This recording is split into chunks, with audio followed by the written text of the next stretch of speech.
Every night, between 2 and 4 a.m., he woke up quietly, so as not to disturb the family. But the moment he tried to do something kind, they told him he was just in the way.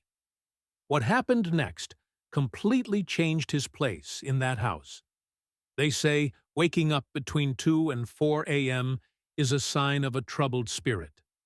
Well, if that's true, I must have been haunted by an entire battalion of ghosts.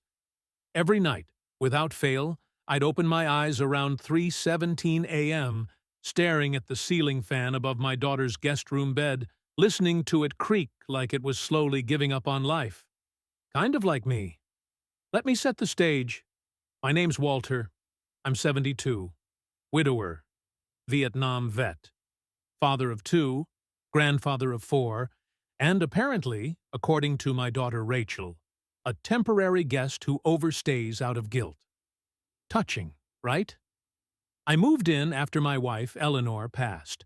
I didn't want to, God knows I didn't, but Rachel insisted, "Dad, you'll be better here with us. You shouldn't be alone." That was a year ago, back when her voice still had warmth, and she remembered to call me Dad instead of him. The first few months weren't bad. I kept out of their way, watched the kids when they needed it, and even fixed a leaky sink that had been driving her husband crazy for weeks. No one thanked me, but hey, gratitude's overrated. At least the dog liked me. Then, last Tuesday, I made a mistake. A real whopper. I decided to do something nice. It was 3:11 a.m. Another restless night. My back hurt. My legs tingled, and my chest felt like it was hosting a quiet panic parade. So I thought, why not make breakfast? You know, be helpful. Show them I'm not just a piece of antique furniture taking up space. I made eggs, bacon, cut fruit, even laid out napkins like Eleanor used to, put on coffee. The works. I was proud of it. I imagined Rachel coming downstairs and saying, "Wow, Dad, thank you. That's so sweet." Yeah, I know. Idiot move. What actually happened? She walked in, looked at the table, sniffed, and said, "Did you use the organic eggs? The kids can't have the regular ones. And is that bacon? You know Michael's cutting down on red meat." Then she moved to the coffee pot, frowned, poured herself half a cup, took one sip, and dumped the rest in the sink. "It's too bitter. You should have waited." I just stood there, holding the spatula like a guy who brought a balloon to a firing squad. Her husband, Michael, shuffled in a few minutes later, grunted, "Morning," took a piece of bacon, and said, "Thanks." But I could tell he didn't mean it. That man thanks the self-checkout machine more sincerely than he does me. The kids didn't eat a bite. The youngest said it smelled old. Whatever the hell that means. I quietly cleared the table, wiped the counter, and threw everything in the trash. Every last strip of bacon, every berry, all of it. They didn't notice. They were already arguing about soccer practice and screen time limits. That was the moment something shifted. You ever feel that? Like the exact second you stop being a person and become background noise? Later that day, Rachel asked me not to stress myself. She said I should just relax and not worry about doing extra things. Extra things. That's what my attempt at love was now classified as. Extra. That night, I woke up again. 3:11 a.m. Like clockwork. This time, I didn't stare at the ceiling. I got up, went outside, and sat on the porch in my robe. The air was cool, the sky was clear, and in that silence, I remembered something Eleanor used to say. You teach people how to treat you by what you accept. Well, apparently, I'd been teaching a masterclass in "Ignore me, I'll go away quietly." The next morning, I made a decision. Not a dramatic one. No slamming doors or speeches. Just a quiet, stubborn choice. I took the family photo album from the attic, One Eleanor and I spent 40 years building, and started copying stories into a notebook. Things my grandkids didn't know, like how their mom once fell out of a tree trying to impress a boy named Cody, or how Eleanor nearly left me after I forgot our anniversary twice. I wanted to give them something, not just memories, but proof that I existed, that I mattered. Of course, Rachel didn't see it that way. When she found the notebook on the dining table a few days later, she said, "Dad, what is this? Why are you leaving this lying around?" I told her. "I thought it would be a nice legacy, a little piece of me for the kids." She sighed. "They're not old enough to appreciate this, and honestly, it's kind of depressing. Can you keep it in your room?" I nodded, but inside something flared up. Not rage, not sadness, something colder, like a faucet finally freezing shut. That night, I dreamed of Eleanor for the first time in months. She didn't say anything, just looked at me with that face she used to make when I forgot to mow the lawn. Disappointed, but not surprised. A few nights later, I was in the garage. Couldn't sleep again. I found an old toolbox and started sorting screws. Not for any real reason, just to feel useful. At some point, I dozed off in a folding chair. Rachel found me the next morning. She didn't ask if I was okay. She didn't ask why I was out there. She just said, "You left the back door open." The cat could have gotten out. "No, are you sleeping all right?" "No, do you need anything?" Just a passive-aggressive lecture about a cat who hates everyone anyway. I wanted to scream.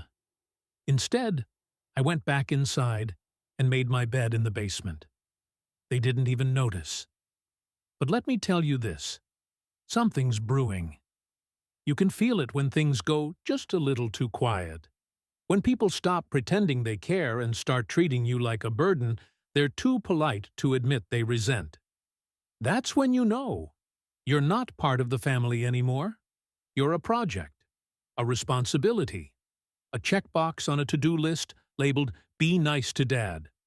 I'm not angry. I'm just done playing along. What happened next changed everything. You do not want to miss how this unfolds. You know what they don't tell you about being the elder in the family? It's not the wisdom you bring. It's not your war stories or your collection of old records. It's the way people around you slowly start talking around you instead of to you.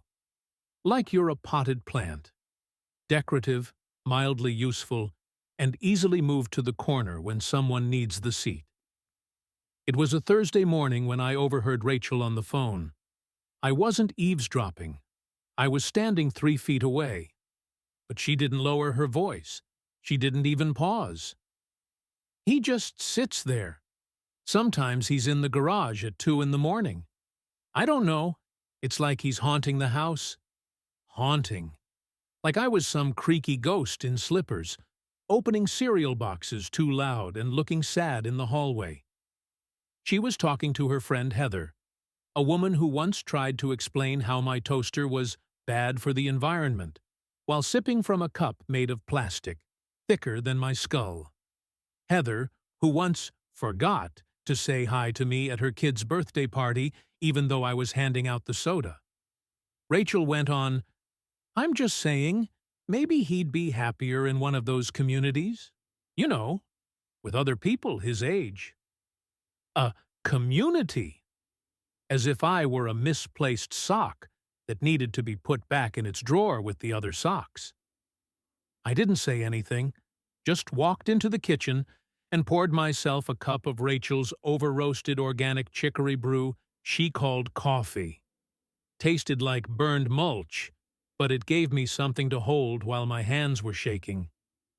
That afternoon, I went back to the community center, the only place these days where people asked how I was without checking a watch right after. Mabel, one of the volunteers, greeted me with her usual toothy grin.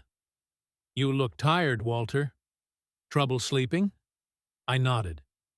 "Waking up between 2 and 4, like the universe is trying to tell me something. She laughed. Maybe it is. Maybe it's saying you've got unfinished business. Funny how right she was. The art room was quieter than usual. I set up my little corner and opened my notebook. The one Rachel said was too depressing for the dining table. I kept writing, remembering things I hadn't thought about in years. Eleanor's laugh when she caught me dancing in my underwear to earth, wind, and fire. The time I fainted during her labor, and she still called me her hero. And then I wrote about the mornings, these lonely, strange hours between 2 and 4, when the house was dead silent except for my thoughts, which somehow got louder in the dark. I wrote about how that silence didn't scare me, but the way people treated it like it didn't matter did. I was halfway through a paragraph about my oldest grandson when my phone buzzed. A text from Rachel. Please don't be late. We have that parent-teacher conference. Need the kids watched by 5 p.m. No. Hi, Dad. No. Are you busy? Just a command. A digital post-it stuck to my soul. I left early, caught the bus, got home in time, played Lego with the youngest until my knees ached, made grilled cheese, organic, of course, helped with math homework. They didn't even say goodnight. Later, as I climbed back down to my mattress in the basement, I noticed something missing. The notebook. Gone. I turned everything upside down, checked the laundry bin, the old dresser, even the trash. Nothing. I waited until morning, trying to keep calm. At breakfast, I asked Rachel if she'd seen it. She didn't even blink. You mean that old thing you kept scribbling in? I gave it to recycling. I thought you were done with it. Just like that. A year's worth of memories, stories, names, photos, gone. I stared at her. You threw it out? It was just clutter, Dad. I didn't think it was a big deal. Not a big deal. Not a big deal. She could have set fire to Eleanor's wedding dress in the yard, and I would have felt less violated. Michael looked up from his toast. Maybe it's time you started thinking about letting go. That stuff weighs people down. Letting go. As if grief had a timeline. As if love came with an expiration date. I didn't say another word. I couldn't. My throat was hot with rage, and my hands wouldn't stop shaking. I went outside, sat on the porch, and for the first time in years, I wanted to be alone. They didn't even follow me out. That night, I didn't wake up at 3:11. I never even went to sleep. I sat in my chair, watching the clock tick, waiting for something, anything, to feel different. And then it hit me. They'd erased me. Not deliberately, maybe, but slowly, methodically, like one of those chalk outlines in crime shows, scrubbed me out of their lives, frame by frame, until I was just a guy who paid utilities on time and stayed out of the upstairs bathroom. I wasn't angry. No, I was awake. At 4:02 a.m., I got dressed, packed a bag, wrote a note. Don't worry about breakfast. I'm not gone. I'm just done being invisible. And I left. Where did I go? Let's just say, if you've ever felt like screaming into the void and having it scream back, you'll want to stick around. This is the turning point. Everything you've been waiting for starts now. Stick around to see how he flips the script. There's a funny thing about hitting your limit. The world doesn't explode, and no one stops the presses to cover your personal breaking point. The sun still rises, trash still gets picked up, and your daughter still texts you about where you left the mayonnaise. Except, I wasn't there to answer anymore. I spent the first 2 nights after I left at the motel down the road.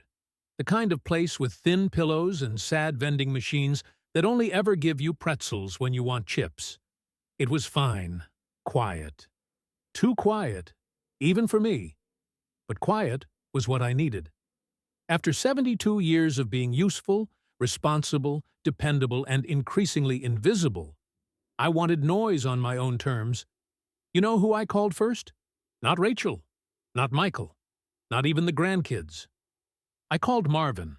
Marvin is 76 and half-deaf in one ear, and still somehow hears more than anyone else in my family. We served together in Vietnam. After retirement, he started a local podcast with a name only old guys would find clever, The Second Act. He interviews seniors about what they really think, about family, society, getting older, and yes, being treated like expired milk. "Walter?" he answered on the third ring, surprised but not suspicious. "I need to talk. Publicly," I said. "You got something worth saying?" I laughed. "Brother, I've got everything worth saying, and nobody's listening." Then it's time they did. The next day, I sat in Marvin's dusty garage-turned-recording booth and spilled it all. 45 minutes of raw truth. About being widowed and suddenly treated like a liability. About trying to connect with family and being met with judgment. About waking up between 2 and 4 a.m., not because of bladder problems, but because the silence was louder than the noise during the day. About being erased, page by page, memory by memory, kindness by kindness. Marvin listened without interrupting, just the occasional grunt of agreement, or "That's damn right." Then he posted it. No edits, no filters, just episode 74, The Man Who Refused to Disappear. He said it might take a while to gain traction. It didn't. By the end of the week, the episode had 9,000 plays. By the second week, nearly 50,000. Turns out, I wasn't the only one waking up at ungodly hours, wondering when exactly I became a burden instead of a blessing. People left comments. My dad went through the same thing. "Thank you for speaking what we couldn't." "God, this hurt to listen to," in the best way. I wasn't looking for fame. I just wanted to matter again. Funny thing? It worked. Then came the kicker. One of Marvin's listeners ran a local community column. She reached out and asked if I'd like to contribute. Just once. A piece about age, family, and being heard. I wrote it in one sitting. It was titled, "The Day I Got Tired of Saying It's Fine." And just like that, I was back in print. A guy whose own daughter threw away his notebook was now being read by thousands. But here's where it gets real. Rachel called. I didn't answer. Then she emailed, then texted. "Dad, can we talk? Why didn't you tell me you were doing this? The kids are asking where you are." Oh, now they were asking. I let it sit for 3 days. Then I finally called her. Calm voice, no shouting, no guilt. She picked up immediately. "Dad, oh my God, I didn't know where, why didn't you just—" I cut her off. "Because you weren't listening when I was right there." She went quiet. "I cooked for you. I wrote down our stories. I watched your kids. I tried. And what did I get? Dad, I didn't throw away the notebook because I hated it. I didn't think—" "No, you didn't. That's the point." More silence. Then something I didn't expect. "I listened to the podcast." Now it was my turn to go quiet. She continued. "I cried. Michael cried too, actually. I didn't know it had gotten that bad."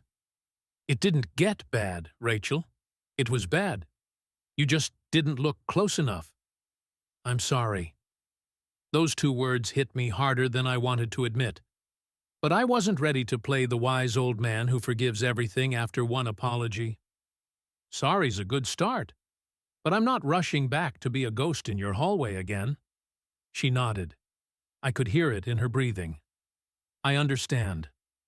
And then she said something that stopped me cold. "I kept the album. The one Mom made. I didn't throw that out. Why didn't you say that?" "I thought maybe you'd think it was too little, too late." I didn't answer right away, because maybe it was, but maybe, just maybe, it wasn't. Later that week, Marvin and I hosted a panel at the community center. 3 other seniors joined us, all with stories eerily similar to mine. A woman whose son stopped calling after she moved in. A man whose daughter treats him like a walking security system. A couple who said they feel like wallpaper in their own family home. And the room was packed. People cried, laughed, applauded. I realized something profound that night. Waking up between 2 and 4 a.m.? Maybe it's not a curse. Maybe it's a signal. A message from your soul saying, you still have something left to say, something to fight for. And I plan to keep saying it. Because the worst thing that can happen to a man isn't death. It's being alive and forgotten. Not me. Not anymore. He finally found his voice. But the story's not over yet. The final chapter will reveal what truly changes when someone reclaims their place in the world. They say when you finally stand up for yourself, people either lean in or step back. Turns out, my family did both.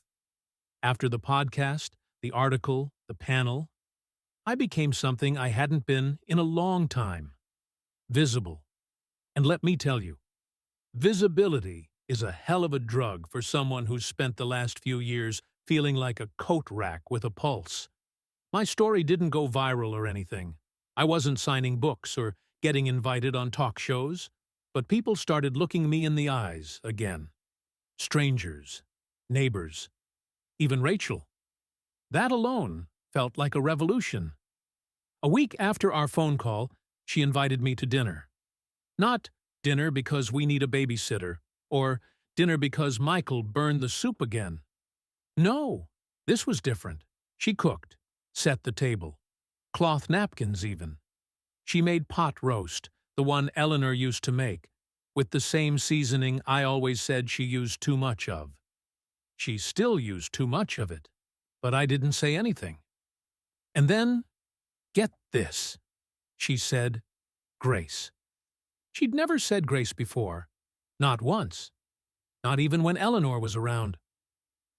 Lord, thank you for bringing Dad back to the table. We didn't realize how empty it had gotten without him. Was it a perfect apology? Number. But it was human, honest, raw in a way I hadn't seen from her since she was a teenager getting dumped before prom. The kids didn't know what to do at first. They kept glancing at me like I might vanish if they blinked too slow. Eventually, they warmed up. Grandpa, you were on a podcast? Can I be on it too? Wait, you lived in a motel? I answered all their questions, even the dumb ones, especially the dumb ones. Because for the first time in a long time, they were asking. A few days later, Rachel handed me something. It was the notebook. Not the original. It was gone for good. But she'd taken the liberty of buying a new one. Same size, same cover, empty pages. It's not a replacement, she said carefully. It's a restart, if you're willing. I was. But this time, I wasn't going to write for the bookshelf. I was going to write to be heard. I started jotting down lessons, not preachy wisdom like eat your greens or save for retirement. I mean real stuff. Never trust a man who's too polite to wait staff. If you find yourself waking up at 3 a.m. every night, it's not your bladder. It's your brain begging you to stop pretending everything's fine. Those kinds of notes. Rachel offered to type them up for a blog. I said no. I didn't want another screen between me and the people I was trying to reach. So I kept it old school. Weekly letters, printed copies, slipped into community centers and waiting rooms and post offices. Walter's 3 a.m. thoughts. Corny? Maybe. But it spread. People left me notes, thank yous, questions, their own stories. Turns out there's a whole damn army of us out there, insomniacs with hearts full of stories and homes full of silence. I went back to Rachel's for Sunday dinner every now and then. No pressure, no obligations, just a seat at the table that had my name on it again. Michael apologized too in his own awkward way. "I was a jerk," he said one night over dish duty. "Didn't mean to be, just never knew what to say." "You don't have to say anything," I told him. "Just don't disappear." And he didn't. Sometimes he'd come sit on the porch with me. We didn't talk about politics or taxes or lawn care. Just sat, watched the sky, counted the stars. That's more than most people ever get.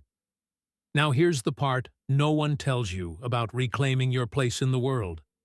You don't come back the same. You come back sharper, more honest, less willing to nod and smile when something stings. You come back with a radar for fake apologies and half-hearted hugs. But you also come back grateful. Grateful for the people who show up. Grateful for the nights that still whisper your name. Grateful that somewhere between 2 and 4 a.m. you finally woke up. For real. Sometimes I still can't sleep. But I don't mind anymore. I pour a cup of tea, open the window, and write. And I don't write for pity. I don't write to be remembered. I write because my voice still works. And that, my friend, is a miracle worth using. Final reflection. They thought I was just waking up because I was old, because I had aches and creaks and a bed that made my joints complain. But no, I was waking up because something deep inside me was trying to scream, "Don't ignore this. Don't ignore you." And now? Now I don't. And if you're reading this at 3:12 in the morning, staring at a screen because the silence feels heavier than the dark, don't ignore it either. That's your soul calling you back to life.